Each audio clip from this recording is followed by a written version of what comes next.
Zuma berkata bahwa ternyata Pauluslah yang mengadakan, yang memulai dengan istilah Kristen ini. Salah. Justru Roma pasal 16 ayat 7, istilah itu sangat jelas mengatakan yang telah menjadi Kristen sebelum aku. Artinya Kristen itu sudah ada sebelum Paulus menjadi Kristen, Bang. Jadi jangan dibuat maksud yang macam-macam gitu. Nah, saya tidak sedang mau mendebatkan istilah Nasrani dengan Kristen. Sekarang itu berbeda, tapi awalnya tidak berbeda. Saya bantah boleh? Silakan. Oke, saudaraku. Jadi, Anda kalau melihat sebuah data, jangan karena susunannya belakangan ini data nomor 2, nomor 5, yang 11-nya dan seterusnya. Bung, saya katakan kepada saudara, konteks yang diceritakan di Kisah Para Rasul 11 itu konteks yang ada di Antioquia. Sedangkan konteks yang diceritakan kemudian di Kisah Para Rasul 24-nya itu konteks yang berasal dari Nazaret. Yesus berasal dari Nazaret, bukan berasal dari Antioquia. Berarti lebih dulu orang-orang yang ada di Nazaret yang disebut Nasrani daripada yang ada di Antioquia yang kemudian disebut Kristen. Dan harus Anda pahami, di dalam pengajaran soko guru atau yang kalian sebut rasul atau apapun namanya, contohnya misalnya salah satunya Yohanes. Apa yang dituliskan kemudian? 1 Yohanes 2.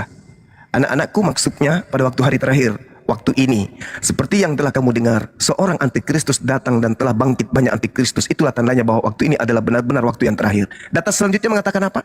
Memang dia berasal dari tengah-tengah kita, tetapi dia tidak sungguh-sungguh dia tidak sungguh-sungguh berada pada diri kita. Sebab jika dia sungguh-sungguh termasuk pada kita, niscaya mereka tetap bersama-sama dengan kita, tetap bersama menjadi Nasrani, tidak berubah menjadi Kristen. Oh, di mana ayat mana istilah Nasrani itu Bapak pakai langsung ke surat Yohanes. Istilah Nasrani mana? Saudara dengar. Orang yang hidup bersama Yesus ketika dia di Nazaret itu apa namanya? Oh. Orang Nasrani. Paulus disebut apa oleh orang Yahudi? Orang Nasrani. Kenapa kemudian Paulus disebut orang Nasrani? Karena Paulus mengajarkan tentang Isa, tentang Yesus. Tetapi orang yang menjadi pengikut Pauluslah yang disebut Kristen. Kayak lagi tuh tabola balik, Bang. Kalau izin tabola balik. Paulus disebut Kristen enggak? Paulus disebut Kristen enggak? Aduh, Bang. Paulus disebut Kristen enggak sama orang Yahudi? Saudaraku. Bang bilang masih duduk Paulus. Sekarang ternyata bukan Paulus lagi pengikutnya ya. Lucu orang ini, lucu. Saya katakan kepada saudara, dengar. Makanya kalau diskusi dengan kita, itu pakai otak, kuping didengar. Orang Yahudi, dengar. Orang Yahudi menyebut Paulus sebagai Nasrani. Oke? Mana ayatnya? Mana ayatnya, Bang? Kisah Para Rasul 24 nomor 5, Cukadama. Di dalam Roma apa dia disebut? Di dalam Roma 16. Kalau yang di Roma itu, Roma tadi yang kumaksud itu Kristen, tuyul. Astagfirullahaladzim, ya Allah ya Karim. Pak Pradesya, izin. Di mana lah orang ini? Di dalam Kisah Para Rasul, Paulus disebut Nasrani. Paulus menyebut pengikutnya sebagai Kristen. Berarti lebih dulu penyebutan kepada Paulus karena Paulus ini orang Farisi.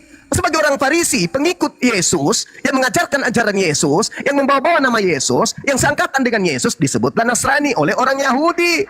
Kemudian Paulus mendirikan sebuah sekte. Sekte itu bernama Kristen. Belakangan muncul. Jelas kok dalilnya. Tidak ada ayat. Kisah Para Rasul 11:26.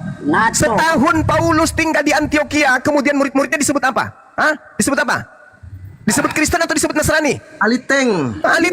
Apanya orang ini? Halo. Dengar baik-baik, Bang. Dengar dulu baik-baik, Bang. Coba buat dulu deskripsi perbedaan antara istilah Kristen dan Nasrani yang ada dalam Kisah Rasul 11 dan Kisah Rasul 4. Deskripsi boleh. Oke, dengar. 1 menit paling lama. Nasrani adalah orang-orang yang mengaku mengikuti orang yang dari Nazaret. Namanya Yesus. Paulus mengaku bertemu dengan Yesus, maka disebutlah Paulus ini sebagai orang yang dari toko Nasarios. Dalam Kisah Para Rasul 24 nomor 5. Bagaimana dengan Kristen? Kristen ini adalah pengikut Kristus, catat. Bukan pengikut Yesus, catat. Tetapi pengikut Kristus. Dan Paulus pada kesempatan yang pertama, 1 Korintus 11 nomor 1, Paulus sendiri mengaku Kristus. Berarti Kristen artinya pengikut Paulus alias pengikut Paulus Kristus. Saya ada perbedaan antara Nasrani dengan Kristen. Ya, silakan, Bang. Nasrani menganggap Maria juga sebagai Tuhan. Sekarang kamu Kristen menganggap Maria Tuhan atau bukan? Ayo. Kami tidak menganggap Maria Tuhan. Berbeda. Nasrani.